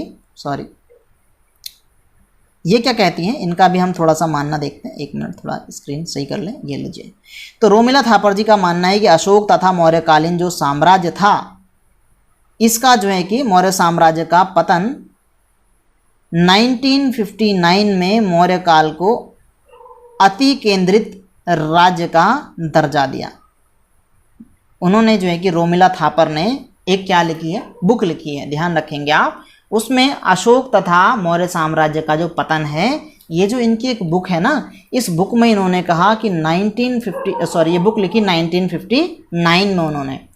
तो उसमें उन्होंने कहा कि जो मौर्य शासन का पतन है, इसका कारण है कि ये जो अति केंद्रीकरण था, मतलब बड़े अपने आप को ही सब कुछ मानते थे ये, इस कारण से मौर्य शासन का पतन हुआ। किसमें कहा है उन्होंने, एक बुक लिखी है, ध्यान रखेंगे, नाम ध्यान रखेंगे, रोमिला थापर, बुक ध्यान रखेंगे, अशोक तथा मौर्य साम्राज्य का पतन। कब की बात है, 1959 की बात है। इसमें उन्होंने कहा है कि मौर्य काल का पतन अति केंद्रीकृत राज्य का होने के कारण हुआ। बहुत ज़्यादा सेंट्रलाइज्ड होने का मतलब होता है कि सारी पावर बस अपने पास रखना। तो उसमें उन्होंने क्या कहा कि अति केंद्रता ही मौर्य साम्राज्य के पतन का प्रमुख कारण थी। और फिर उन्होंने 1987 में कुछ और स्टडी करी और उसके बाद उन्होंने कहा कि नहीं भाई, ऐसा तो पॉसिबल नहीं है, यहाँ पर डिसेंट्रलाइज्ड थी शासन व्यवस्था, विकेंद्रीकृत थी। मतलब पाटलिपुत्र में मेन राजा शासन कर रहा है और पाटलिपुत्र के आसपास के क्षेत्रों में भी राजा का शासन है, और उसके बाद यहाँ से शासन जो छोटे छोटे और राज्य हैं उन पर किसी दूसरे राजा के माध्यम से शासन किया जा रहा है, जो कि अल्टीमेटली लास्ट में कंट्रोल किसका है, पाटलिपुत्र का ही है। ठीक है, तो इस तरीके से इसको बोलते हैं डिसेंट्रलाइजेशन। तो हम मानेंगे कि मेनली जो मौर्यकालीन शासन व्यवस्था थी वो विकेंद्रीकृत शासन व्यवस्था यहाँ पर थी, डिसेंट्रलाइज्ड थी, मतलब शासन व्यवस्था यहाँ पर। तो वर्तमान इतिहासकार मौर्यकालीन शासन व्यवस्था को 3 भागों में बांटते हैं। बोला यहाँ पर एक तो नाभिकीय क्षेत्र था, दूसरा मुख्य क्षेत्र था, तीसरा दूरवर्ती क्षेत्र था। बोला नाभिकीय क्षेत्र का मतलब क्या है कि जो शासन था वो मगध के पाटलिपुत्र और उसके समीपवर्ती जो क्षेत्र थे, यहाँ पर प्रत्यक्ष शासन किसका था, यहाँ के मगध के सम्राट का। इस क्षेत्र को बोला नाभिकीय क्षेत्र, मतलब पाटलिपुत्र और आसपास का क्षेत्र। और मुख्य क्षेत्र का मतलब क्या है कि जो साम्राज्य विस्तार के दौरान जिन जिन क्षेत्रों में उन्होंने मगध के बाद, पाटलिपुत्र के बाद आगे बढ़ते रहे, इस क्षेत्र को बोला क्या, मुख्य क्षेत्र। और दूरवर्ती क्षेत्र क्या है कि इसके अलावा जो दूर दूर का एरिया है उसको बोला क्या, दूरवर्ती क्षेत्र, प्रायद्वीपीय भारत। ठीक है, यहाँ पर अप्रत्यक्ष शासन होता था, सामंतों के द्वारा, डायरेक्ट शासन नहीं था। ठीक है, पाटलिपुत्र यानी कि जो नाभिकीय क्षेत्र है, नाभिकीय क्षेत्र का मतलब सेंटर पॉइंट, यानी पाटलिपुत्र और उसके आसपास का क्षेत्र, यहाँ पर डायरेक्ट शासन होता था, किसके द्वारा, पाटलिपुत्र के राजाओं के द्वारा। मुख्य क्षेत्र का मतलब जो साम्राज्य विस्तार के लिए थोड़ा सा आगे बढ़े, तो यहाँ पर क्या था, यहाँ पर भी प्रत्यक्ष शासन था और कुछ जगहों पर वहाँ के अधिकृत राजाओं का शासन था, अधीनस्थ राजाओं का शासन, जो कि अंडर में रहते थे पाटलिपुत्र के राजा के। और दूरवर्ती जिन पर इनडायरेक्ट शासन था, वो पूरी तरह से डिपेंड था वहाँ के लोकल राजाओं पर। ठीक है, ये 3 तरह से शासन होता था मतलब। और कौटिल्य के अर्थशास्त्र में केंद्रीकृत शासन व्यवस्था का वर्णन किया गया, मोस्ट इंपॉर्टेंट, ध्यान रखेंगे। जो शासन व्यवस्था थी, देखो सेंट्रलाइज्ड नहीं हो सकती। आज तो मोदी जी कंट्रोल कर ले रहे हैं, फ़ोन कर रहे हैं, इंटरनेट है, सारी सुविधाएं हैं, तुरंत खबर यहाँ से वहाँ पहुँच जाती कि भैया क्या हाल है केरला का, क्या हाल है कर्नाटका का, है। पूरे भारत के प्रधानमंत्री हैं तो कोने कोने को देख लेते हैं। लेकिन उस समय तो ऐसा था नहीं ना कि पूरे कोने कोने को देख लें, तो सेंट्रलाइज्ड होना बड़ा मुश्किल है, डिसेंट्रलाइजेशन था उस समय। लेकिन अशोक के कौटिल्य जो हैं, जो कौटिल्य हैं, यानी कि जिनको आप चाणक्य कहते हैं, चाणक्य ने जो अर्थशास्त्र लिखा, अशोक के कह रहा हूँ मैं, चंद्रगुप्त मौर्य के जिन गुरु थे जिन्होंने उनको गद्दी पर बैठाया, कौटिल्य। तो जो कौटिल्य ने एक बुक लिखी थी अर्थशास्त्र, अर्थशास्त्र में उन्होंने ये बताया कि यहाँ की जो शासन व्यवस्था थी वो केंद्रीकृत थी। इम्पॉर्टेंट हो जाता है ये, क्योंकि कौटिल्य के अर्थशास्त्र से ही मौर्यकालीन जो राजनीतिक व्यवस्था है, प्रशासनिक व्यवस्था है, उसके बारे में जानकारी मिलती है। और हम बात करेंगे कि कौटिल्य ने राजा को बताया कि राजा जी हमारे सप्तांग विचारधारा को मानते थे। अब सप्तांग विचारधारा का मतलब है कि जो शासन व्यवस्था है उसके 7 अंग हैं। ठीक है, 7 अंगों पे शासन चलता है। कौन कौन थे ये 7 अंग? एक तो राजा जिसको बोला गया है सर, सबसे मेन। दूसरा अमात्य जो मंत्री थे उनको बोला गया आंखें। तीसरा है जनपद जिसको बोला गया जंघा। चौथा है दुर्ग मतलब प्रोटेक्शन वॉल, ये बोला गया बाह। और अगला है आपका कोश जिसको बोला गया मुख। अगला है दंड जिसको बोला गया मस्तिष्क। अगला है मित्र जिसको बोला गया कान। तो 7 अंग बोले हैं किसने? कौटिल्य ने। सप्तांग विचारधारा या सप्तांग जो कॉन्सेप्ट था या सप्तांग सिद्धांत कहीं पर आपको देखने को मिलेगा कौटिल्य का, तो वो क्या था? ये था जिसके अंदर ये 7 थे। प्रशासन को सही तरीके से चलाने के लिए राज्य के प्रमुख 7 अंग, राजा, अमात्य, जनपद, दुर्ग, कोष, दंड, मित्र। ठीक है, इसके बाद बात करते हैं कौटिल्य के अर्थशास्त्र के अनुसार मौर्य काल में उच्चाधिकारियों को तीर्थ कहा जाता था और ये तीर्थ होते थे 18। इसके अलावा जो है कि कुछ अन्य जो अध्यक्ष होते थे या अन्य मंत्री होते थे उनकी संख्या थी 26। तो मेन थे आपके 18 तीर्थ। आपसे पूछ ले तीर्थ क्या थे मौर्य काल में, तो तीर्थ जो है कि प्रमुख अधिकारी थे, उच्च अधिकारी, बड़े अधिकारी, और उनके जो छोटे अधिकारी थे उनको बोला गया अध्यक्ष। ठीक है, 26 अध्यक्ष, 18 तीर्थ थे इनके शासन को संभालने के लिए। तो ये जो 18 तीर्थ हैं ये कौन कौन थे और उनके पास क्या कार्यभार था उसकी चर्चा यहाँ पर आपको देखने को मिलेगी। जैसे पहले तो आपका है पुरोहित, ये प्रमुख धर्माधिकारी होता था। प्रशास्ता, राजकीय आज्ञाओं को लिखने वाला, जैसे जज साहब जो कुछ भी बात बोल रहे होते हैं तो उसको लिखा जाता है, या जब आपके पास सर्कुलेट होकर के कोई ऑर्डर आता है तो उसको कौन लिखेगा, उसको बोला जाता था प्रशास्ता। सेनापति, युद्ध विभाग का मंत्री। युवराज, राजा का उत्तराधिकारी। समाहर्ता, राजस्व विभाग का। प्रधानमंत्री का मतलब वो प्रधानमंत्री नहीं, मतलब मेन जो मिनिस्टर होगा, मेन प्रधानमंत्री, सबसे मेन मंत्री, उसको बोलेंगे प्रधानमंत्री, समाहर्ता। सन्निधाता, राजकीय कोषाध्यक्ष। प्रदेष्टा, फौजदारी यानी कि न्यायाधीश की बात करता था। ठीक है, न्यायालय का न्यायाधीश। नायक, सेना संचालन, नगर रक्षा का अध्यक्ष। कर्मांतिक, उद्योगों एवं कारखानों का प्रधान निरीक्षक। दंडपाल, सेना की सामग्री जुटाने वाला प्रमुख अधिकारी। व्यवहारिक, दीवानी न्यायालय का प्रमुख न्यायाधीश। नागरक, नगर का प्रमुख अधिकारी या नगर कोतवाल। दुर्गपाल, राजकीय दुर्ग रक्षकों का अध्यक्ष। अंतपाल, सीमावर्ती दुर्गों का रक्षक। दैवारिक, राजमहलों की रेखदेख करने वाला प्रधान। आंतरवेशिक, सम्राट के अंगरक्षक, सेना का प्रधान अधिकारी। मंत्री परिषाध्यक्ष, मंत्री परिषद का अध्यक्ष। और आठविक, वन विभाग का प्रधान अधिकारी। तो ये 18 तो थे प्रमुख तीर्थ या सबसे प्रमुख इनके महामंत्री, और इनके अंडर में फिर छोटे छोटे 26 और अधिकारी होते थे जिनको अध्यक्ष कहा जाता था। ये हैं अध्यक्ष। जैसे पण्याध्यक्ष, वाणिज्य का अध्यक्ष। पौतवान अध्यक्ष, मापतौल का अध्यक्ष। सूनाध्यक्ष, बूचड़ खाने का। सुराध्यक्ष, शराब मदिरा का। कुप्याध्यक्ष, वन संपदा का। सूत्राध्यक्ष, कताई बुनाई का। लोहाध्यक्ष, धातु विभाग का। लक्षणाध्यक्ष, टकसाल का अधिकारी। मुद्राध्यक्ष, आपका पासपोर्ट विभाग का अध्यक्ष। नवाध्यक्ष, जहाज रानी का। और विविताध्यक्ष, चारागाह का। अक्षपटलाध्यक्ष, महालेखाकार। पत्तनाध्यक्ष, बंदरगाहों का अध्यक्ष। शुल्काध्यक्ष, चुंगी शुल्क विभाग का अध्यक्ष। और आपका देवताध्यक्ष, धार्मिक संस्थानों का अध्यक्ष। कुछ ही दे रखे हैं, ये आपके 26 थे, ध्यान रखेंगे 26 अधिकारी थे। तो ये मेन दिए हैं, आपको याद रखने हैं। इसके बाद हम बात करते हैं कि मौर्यकालीन राजनीतिक व्यवस्था कैसी थी। लेक्चर लंबा होने वाला है, मैं सोच रहा था कि इसको 2 पार्ट्स में बनाऊं, लेकिन ज़्यादा नहीं बचा है, हम इसको अभी ख़त्म कर देते हैं और उसके बाद जो है कि हम लोग थोड़ा सा जो है कि हल्का सा आपका बचेगा जो मेनली बुक में दिया गया है, बुक में क्या दिया गया है इसको हम पार्ट 2 में देख लेंगे हल्का सा। ठीक है, मौर्यकाल का पार्ट 2 लेकर के देख लेंगे, या फिर ज़्यादा बड़ा हो गया तो एक काम करते हैं, आज हम यहीं पे ब्रेक लगा देते हैं। ज़्यादा भी हो जाएगा तो आप बड़ा ही बोरिंग फील करेंगे, तो ये 2 पेजेस रह जाएंगे आपके, इनको हम कल के लेक्चर में देख लेंगे। मौर्यकालीन राजनीतिक व्यवस्था और आप देखेंगे मौर्यकालीन प्रशासनिक व्यवस्था और उसके बाद में हम थोड़ा सा देखेंगे अकॉर्डिंग टू बुक जो पॉइंट हमारी दृष्टि की सामान्य ज्ञान की बुक में कुछ पॉइंट जो हमारे दिए गए हैं उन पॉइंट्स को हम लेंगे। बस स्टार्ट मैंने यही किया था, ये जो आपकी दृष्टि सामान्य ज्ञान की बुक है मैंने स्टार्ट इस बुक को किया था, लेकिन मुझे लगा कि जब हम स्टार्ट कर ही रहे, हम इतिहास को पढ़ रहे हैं तो ऐसा पढ़ें कि हम सभी एग्जाम्स को क्वालिफाई करें, किसी में हम अटके ना, कॉन्सेप्ट प्लस फैक्ट आ जाए, क्योंकि फैक्ट बुकों में रहते हैं ना। मेरा फ़ायदा क्या होता फिर पढ़ाने का अगर आपको समझ में नहीं आता है ना।